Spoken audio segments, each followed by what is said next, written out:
Tim Sweeney of Epic made a bunch of bombastic claims in defense of Geforce Now, Nividia's cloud gaming service, over the weekend. Problem is, none of it was genuine towards the betterment of the community, as he alludes. How not so? Let's get into it. Stay sick cause I follow my gut. They say I was pushing my luck. I'ma push me a matte all black truck. Oh, I'm not sorry. What's up, peoples? What's up, peoples? What's up, peoples? It is your boy, MM2K, back again with another video. Do me a huge favor before we get into this episode of the Stadia Dosage. Hit that like button, hit that subscribe button, rock those bells for notifications, please, so you know when your boy's dropping these doses. I appreciate all of y'all straight up, because y'all know the deal. I am not too proud to ask. Let's get into it. Okay, so for those of you that follow your boy over the weekend, y'all know I've been salivating to do this one. And look, I want to be upfront and honest. I don't get joy from having to start every week, every Monday episode of The Medicine addressing this bull crap, okay? But there's people with agendas out here, people with big names that have these agendas, and if you're not the wiser, if you're the unsuspecting gamer, you can get caught up in their bibble babble. So what is this Monday's latest dump of garbage that we gotta address and we gotta clean up? Well, here's what's going on. In a series of tweets, Tim Sweeney talks in favor of GFN despite some very shoddy practices, okay? And we're gonna go over everything and we're gonna get into details about those shoddy practices in a bit. But what Tim tries to do is he tries to contort facts and deceive gamers. How so? Well, here's the tweets that started everything. And here's what Tim Sweeney has to say in regards to publishers and devs backing out of Geforce Now, right?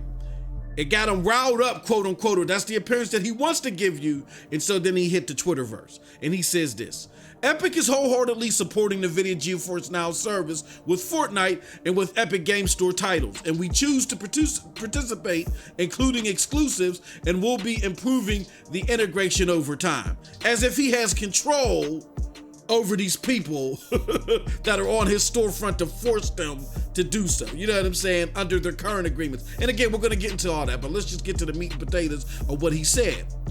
He also says in subsequent tweets, it's the most developer-friendly and publisher-friendly of the major streaming services, with zero tax on game revenue.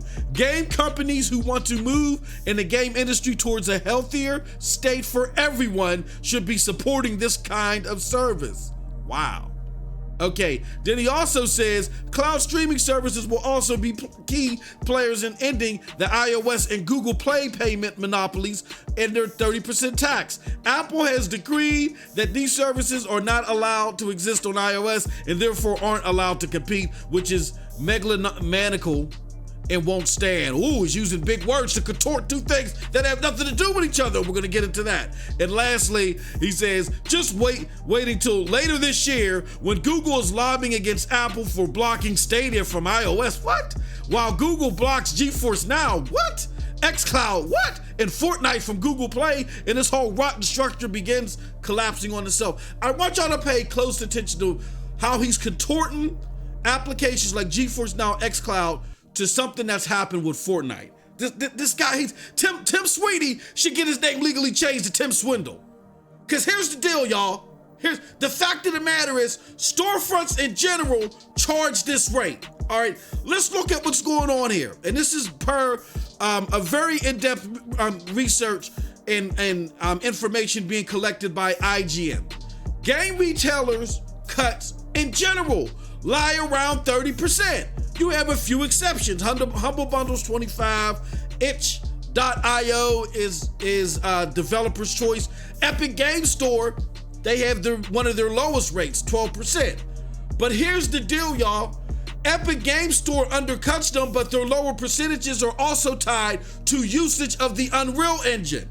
All right, so it ain't just, hey, all we're gonna charge is these lower tiers. It's tied into something. And look, I'm not mad at them about that. It's a smart business move. But storefront prices have nothing to do with cloud services as he references, okay? Why do I say that? Because big up to the homie Chase, big up to the homie Brian over at Stadia Talk and over at Club Stadia. You know what I'm saying? Chase points out the following. This in large part is a bully tactic to leverage one white hot issue in the community to get his desired results from something totally unrelated again. All right, so here's what's going on. My homie Brian of Club Stadia retweeted what Tim had to say and said, I discussed this earlier and a lot of this is just simply misleading from Tim. Not a good look. Tim Sweeney actually responded, which he's known to do. He says, please explain, why do you feel this is misleading? And Brian of Club Stadia talks about the whole Fortnite deal, like Google's blocking Fortnite, right? And Tim Sweeney then actually throws in an article where it shows that the submission for Fortnite, the latest edition of it to Google Play, was rejected from Google Store. But here's why. As the story tells you, we're gonna jump all the way to the highlighted part, where Google responds to the fact on why it was rejected. Android enables multiple app stores and choices of developers to distribute apps. Android does, where he wants this at. Google Play, which is a specific part of Android, has a business model and a billing policy that allows us to invest in our platform and tools to help developers build successful businesses while keeping users safe. We welcome any developer that recognizes the value of Google Play and expect them to participate under the same terms as other developers. So in other words, you ain't no more special. We're putting in resources for Google Play to be active and to be widespread. It costs us money to do so. In order for us to do that, we charge a fee. Now, a lot of people may not like this fee. That's fine. Create your own store, put it on Android. We're not blocking you from Android. We're just saying if you want to utilize the power, the brand of the Google Play Store, then this is what you need to pay, period. And again, as we showed you before, those charges are not off the wall. It's pretty normal of the industry to be at 30%. So if you want to make an argument that the industry as a whole might be charging too much, y'all can have that discussion. But to simply try to contort two different things, which is Stadia, the state of Stadia, and them allowing other storefronts on Google Play Store, when those other storefronts ain't even combated with that, period. Because in large run, why in the hell would Google remove Shadow, GFN, and Xcloud who have no built-in store? They don't have this problem based off of what's going on with you, Tim Sweeney. You see what he tried to do there? Do you see it? Tim Swindle. Come on, man. But that's just the gist of it. I haven't even really gotten to the real meat and potatoes of this. Believe it or not, there's more. Check this out. Part one of why I say that he is in this for himself and trying to set off the illusion that he's doing this for the betterment of the community. Part one is the anti-community practices of GFN that Sweeney is actually excusing, okay? Let's get into that. Now, as we all know, GFN has been lauded by most, that Nividia, and it's been lauded by most, and Nividia themselves, that it is all around the superior cloud gaming experience. All right, here goes a tweet. I took out the person's name because they don't deserve to shine in my video. You know what I'm saying? But this is just somebody in the industry that also had to make this comment in regards to Stadia. They said, want to know why Google Stadia has been a disaster so far? Andre Derinovichev, and I hope I didn't butcher that, the head of their gaming experience, thinks launching and acting like a startup in an established market is okay while their competition outpaces them every step of the way. So we know that the GFN business model was a darling in the community, and many people, many pundits said that all around it outdoes Stadia. And Such claims would have to take into consideration cloud gaming minus a dedicated device solution, right? However, at the beginning of this debacle, people lost access to games they purchased for that sole purpose. I tell you all the time, I got people in my DMs, MM2K, I lost access to Call of Duty. I don't have a beefy enough computer. I only bought it because this thing is live now, and people like this individual, which will remain nameless unless you go look them up, told me that this all around is the best cloud gaming solution. What am I gonna do? See? Next. Then you've had the indie dev who illegally had his game added to the live service of GFN without the proper agreements, who was just offered a video card, what? In response to GFN's shoddy practices. And here goes my tweets highlighting this. I said, laugh out loud, you can't be serious. GFN without permission puts indie game on service. Dev yanks game. In return, they offer an apology and wait for it, a graphics card? As detailed here by the developer themselves, all right? This is what Sweeney called, quote, a healthier business model, right? A healthier state for everyone that should be supporting this kind of service. Practices like that. But again, that was just part one, baby. Part two, Sweeney's own deceptive practices, why we should pay him no attention, why he should just be a meme, Tim Swindle. Sweeney himself, years ago, went on this tirade, rallying against something called UWP. UWP is, well, let me read this article that explains it in good detail. Epic co-founder Tim Sweeney has written a remarkable column about Microsoft, what he says is a prolonged and a focused attack on the open nature of the PC platform.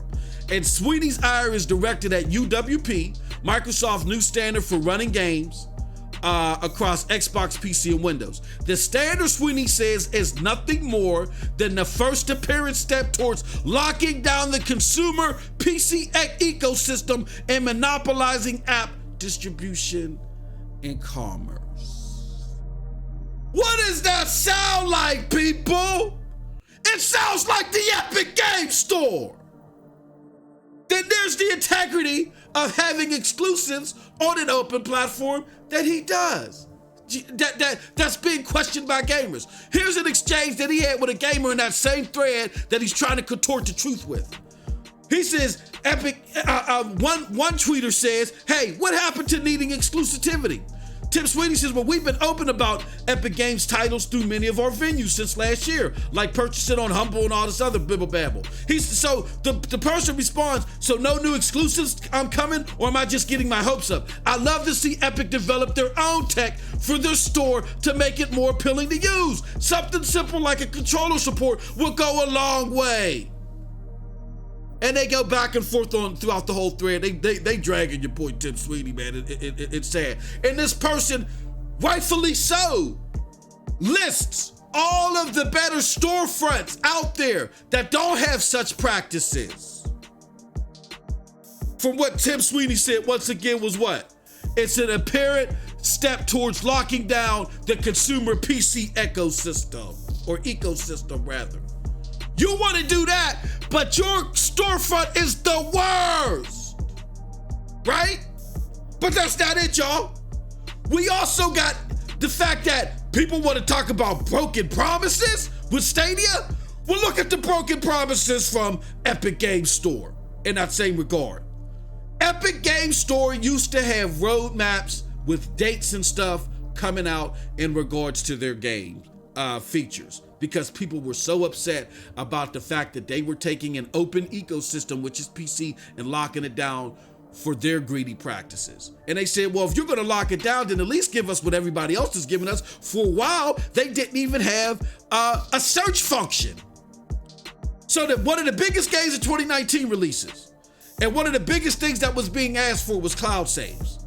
And then once the cloud saves were active, what they used to do is when something became active, they would stamp a time date to when it was going to become active and give you the status of it and say this is complete. They taken away the time date status, right?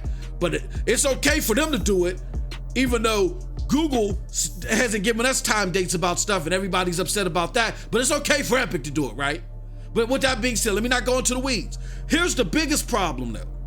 The biggest problem is that the stuff that they say is complete, it's not complete. Cloud Sage infamously was deleting everybody's cloud saves for Borderlands 3. There we go, boom goes the dynamite. Borderlands 3 players are losing all their progress due to Epic Store cloud save bugs. Very infamous problem. And it took them a while to even get it resolved. Unacceptable for somebody with Fortnite money, right? So the big question is, why is Sweeney doing all this? Why is he doing that? Part 3, let's bring it all home.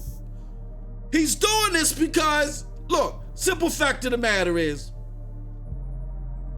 he seeks continued success in pilfering gamers' experience for sake of new business. It's a facade that what he tries to portray in that tweet. Oh, this is a better state for everybody. No, it's a facade. He wants to pilfer the gamer experience, like how that one tweeter said, for the sake of giving an attractive business proposal to developers. That's not looking out for the community. That's robbing Peter to pay Paul. How is that great? It's not. And he's getting away with this because gamers have confused healthy competition with this type of competition, the EA/NFL deal type of competition, and it's giving him a cushion. And then this also allows him to trump player experience for the sake of, again, solidifying new business. But that's not it, y'all. Which is even more interesting is his business practices. He got business partners that are highly interested in this. Oh yeah, and I highlighted in the tweet. First, I say, in general, don't trust any of these big wigs. They're full of lies and deceit. Let's not lose sight of the fact that there's financial incentive for a stakeholder for his remarks. Tencent, who owns 40% of Epic, also just partnered with Nividia for the Chinese version of GFN. Oh yeah, baby, look at that beautiful pink footage. Oh yeah. See, the truth is coming to light, all right? You're gonna fool us no longer, Tim Swindle. Here's the deal. At the end of the day, if Tim Sweeney was being genuine, then he would do the following. Make it mandatory that all vendors who use the Epic Game Store agree to use of GFN. Also, you would financially compensate devs on behalf of this, because a lot of devs and publishers want money from GFN for the extra distribution. So you would financially compensate them on behalf of GFN. You got the money to do this. You so riled up, you had like a 90 tweet thread, right? So if you feel this way, you got the backing, put the money on the wood. Do it. But guess what? He won't. He won't. And that's why I say Tim Sweeney is a meme, aka Tim Swindle. And with that said, that's it from your boy MM2K. Hey yo, let me know what you think about what I had to say in the comment section below, because like I always say, who cares what I think? But if you did like what I had to say, check out the links below to follow me. Those links will lead you to the Broadband Bullies, PNTS Network, Hard Knock Digital Culture, and yes, here, the Stadia Dosage. Follow me on all my platforms, and if you like this, hit that like and subscribe button. I would appreciate it. You know what I'm saying? And with that said, you all have a wonderful, wonderful gaming day. Peace.